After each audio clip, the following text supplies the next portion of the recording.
જસદણના દરબાર આલા ખાચર દરિયા દિલના માનવી હતા। દોમદોમ સાહબી વચ્ચે પણ તેને દિન દુખિયાની ભૂલતા ન હતા।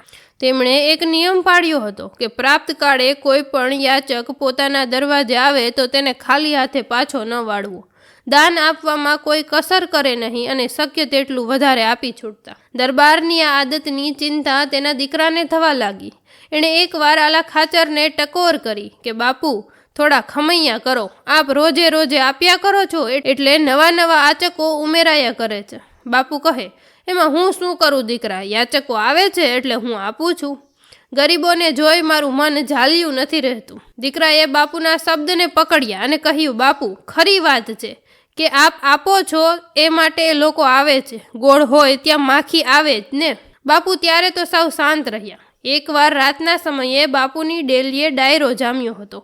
મોડે સુધી એની છોડો માણીને સૌ વિખેરાયા। ત્યારે બાપુએ દીકરાને સાદ કર્યો, જરા અહીં આવી જાજો। દીકરો બાપુ પાસે આવી અને બેઠો। બાપુએ આછા અજવાળાના સેવક પાસે કપડું દૂર કરાવ્યું। ત્યાં હતો ગોળનો એક મોટો રવો। બાપુ બોલ્યા, હે દીકરા, આ શું છે?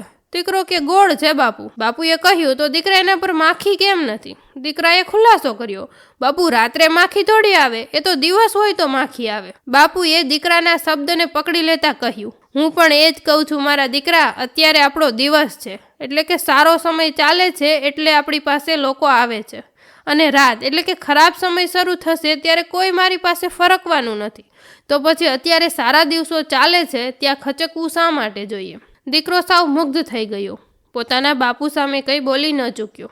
આલા ખાચરે તો એમના સમયને પારખી શક્યા અને જરૂરિયાતમંદ લોકોને આપી છૂટવાની ઊંચી ભૂમિકા અપનાવી ચૂક્યા। આપણે પણ એમનામાંથી કંઈક શીખી પ્રેરણા લઈ આપણા દિવસોને પારખીને ઉદાર દિલ રાખવું જોઈએ। દરબાર શ્રી આલા ખાચર ઉદાર, ધર્મ, સહિષ્ણુતા અને પ્રજાપાલક રાજવી હતા। બાખલવડનું અલણ સાગર તળાવ બાંધીને દુષ્કાળગ્રસ્તીય વિસ્તારોમાં પાણી અને સિંચાઈની વ્યવસ્થા ઊભી કરી હતી।